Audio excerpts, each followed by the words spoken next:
Hello po ulit. Is our barley okay for those with fatty liver and gallbladder po? Yes, it is okay. I specifically looked that up. Hello po. Pwede po ba, ano yun? Sa bata at buntis ang ating acai berry? No, hindi. Hindi pwede sa bata ang ating acai berry because nga may goto cola. Ang goto cola po is very limited. It has a overdose. So, pwede siya for pregnant women as long as they don't exceed 3 sachets per day. Okay? Pwede po ba for diabetic and high blood? Yes, pwede. Because wala naman sugar ang ating acai berry products. Paano po pag mataas ang liver count, Ms. Maritoni? Take your barley. Okay? Your barley 3 times a day will help with your mataas na liver count. Okay, what else? Acai berry okay to those who have goiter? I wouldn't risk it, to be honest. Okay? Better take the barley than the acai berry. Yung mother ko po, diabetes, pwede ba niya inumin sabay ng acai? Yes, pwede. Walang sugar ang ating mga products.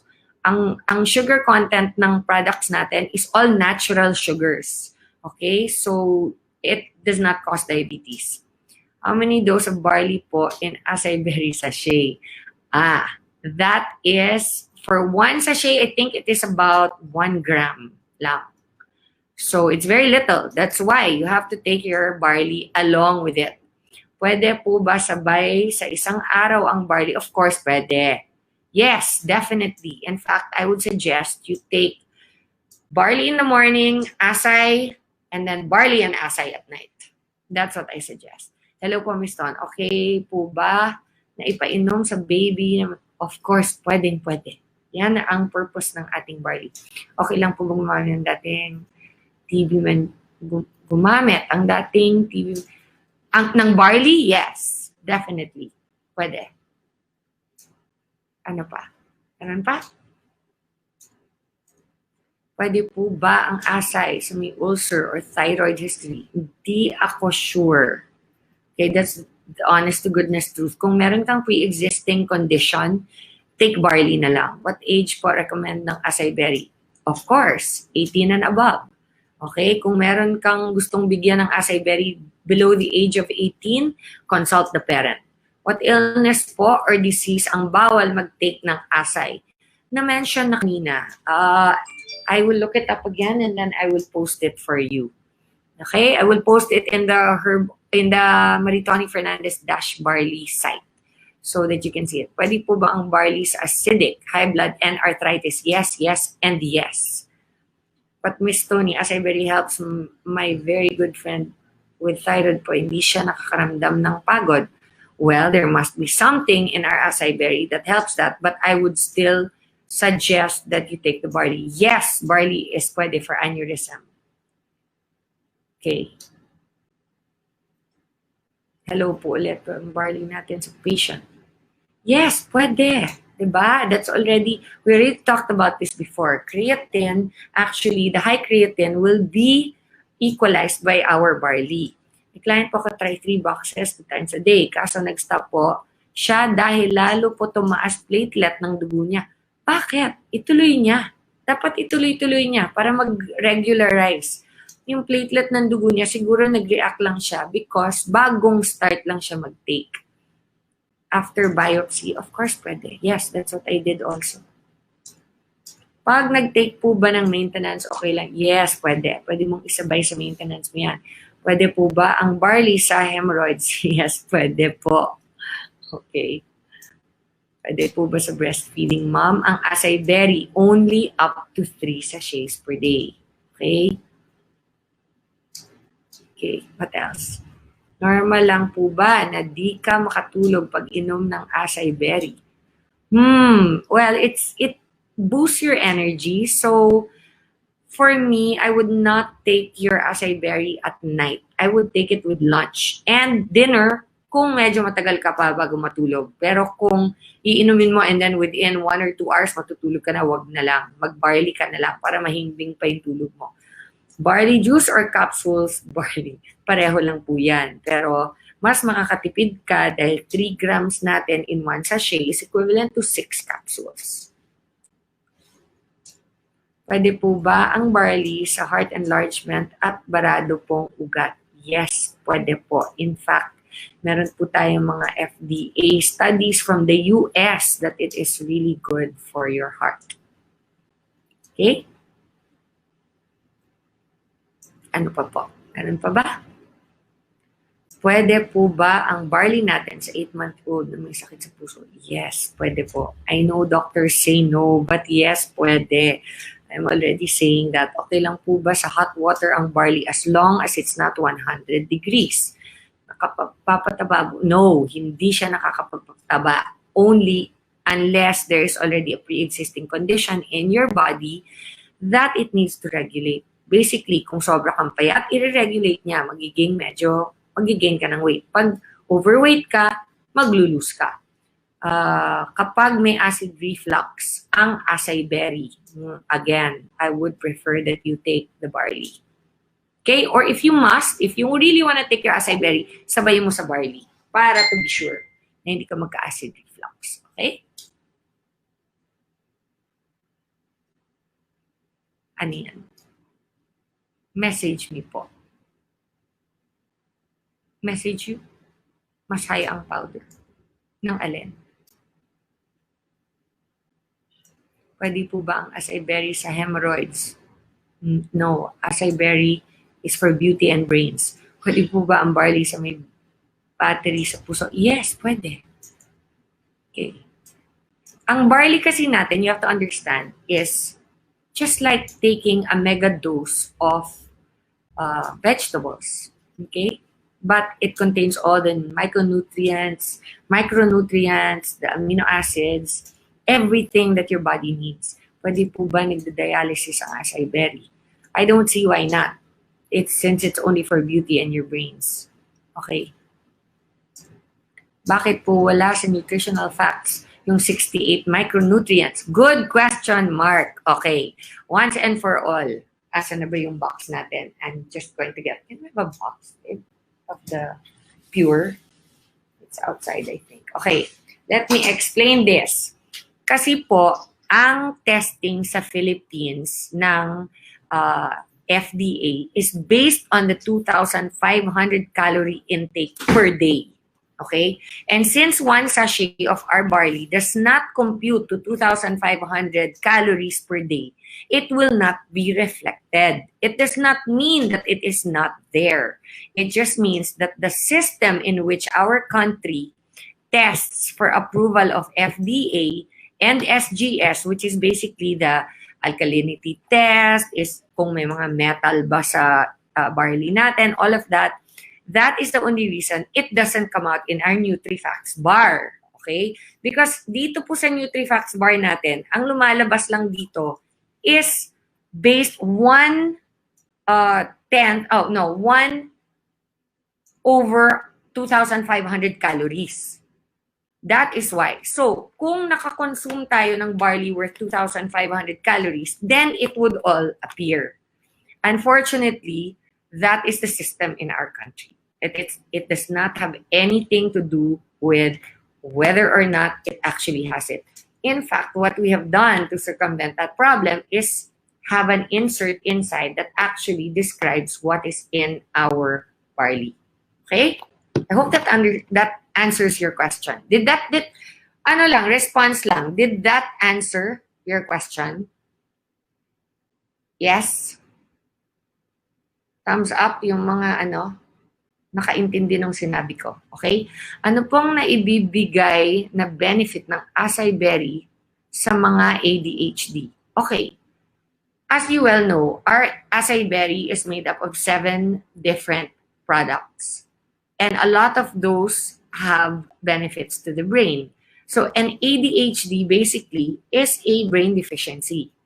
Okay? So it's naturally, kung ano yung mga nabibigay to boost your brain development, all those things will help preventing ADHD. And it has calming effects also.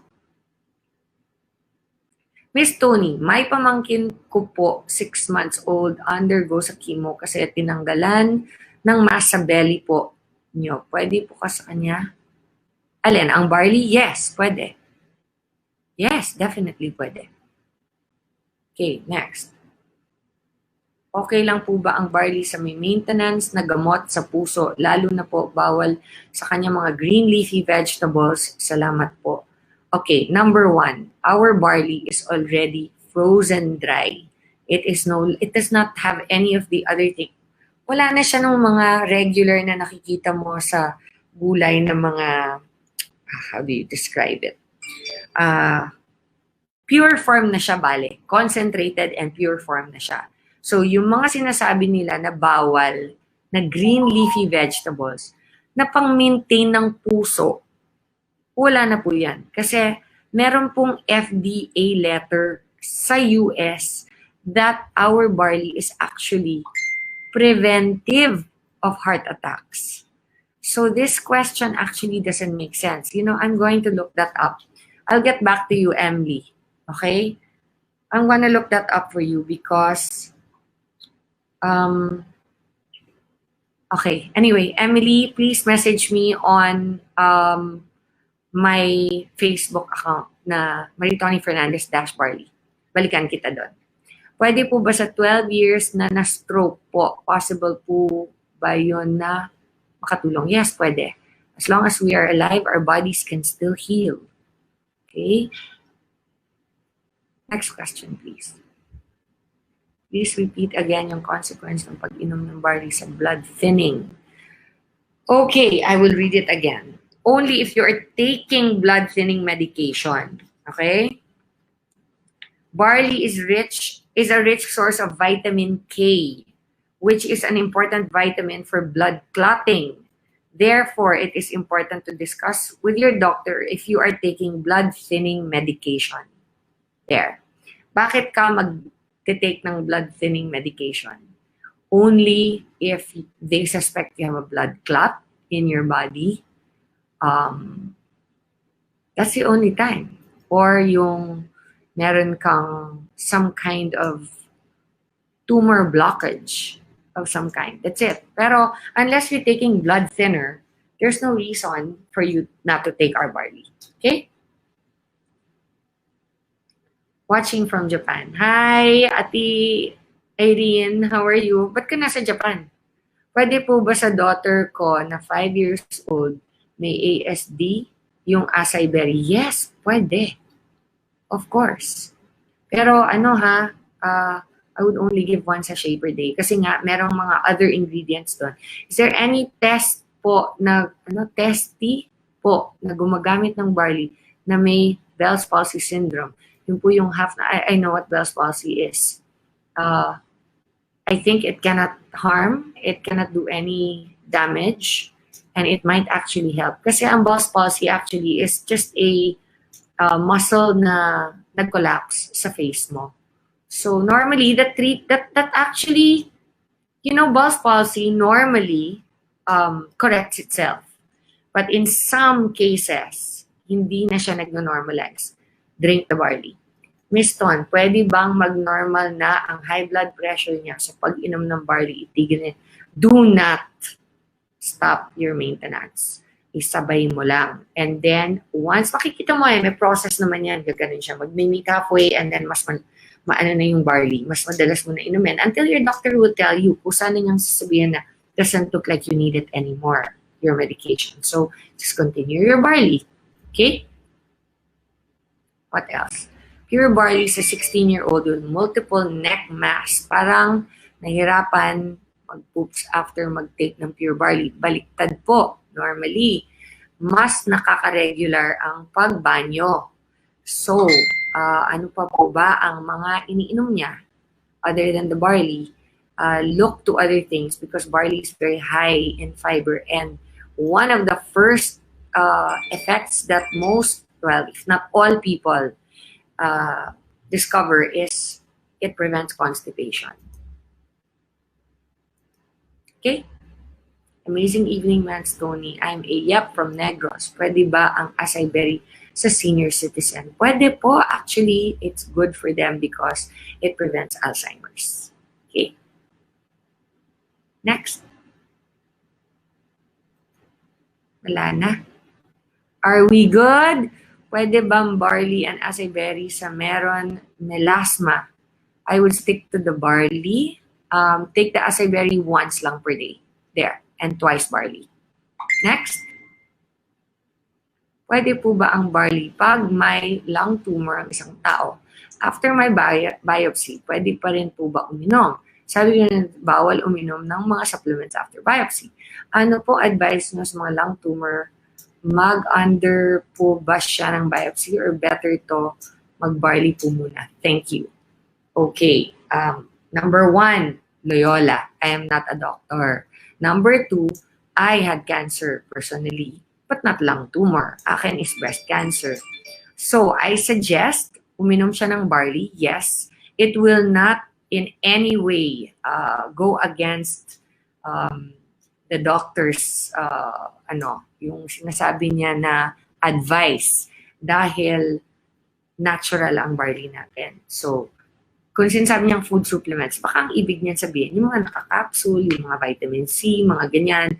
But this is totally natural and it's actually, our barley comes straight from the farm. It is dry processed, cold processed, no heat touches it. So it's as though, the minute that you put our barley into water, it's as though kumain ka na ulit ng damo na galing sa farm mismo. So there you go, concentrated version. Ano po ang meaning ng percent Rennie value based? That is what I mean. That is the 2,500 calorie basis ng male adult na nakalagay sa nutritional facts. Yun yung sinasabi ko. Kaya yung Nutri-Facts natin dito, walang nakalabas na mga amino acids, benefits, everything. It's because nga it's based on that, which is it is based on the 2,500 calorie count, male adult requirement for the Nutri-Counts. Okay? So that's why. Meron po ba sakit na hindi pwedeng i-recommend so we can avoid it? Anything that has to do with taking blood thinners. That's it. Next. Anything else? Pwede ba inumin ng may thyroid and fatty liver ang acai berry? You know, like I said, thyroid and fatty liver, the barley can handle. The acai berry, I would stick to just 1 sachet per day, which is more than enough. Kasi I really don't know what the side effects of, hindi ko alam kung ano yung mga contraindications ng thyroid and fatty livers with the 7 different brain boosting and skin enhancing properties ng acai berry natin. Although I really don't see why they should have any kind of conflict at all because it does not affect, it doesn't have anything to do with your thyroid or fatty liver. But with regard to fatty liver and thyroid, barley is definitely the way to go. Okay. No more? Pwede po ba ang acai sa may seizure disorder? Ooh. Google natin yan. And then balikan kita. Okay. Yes.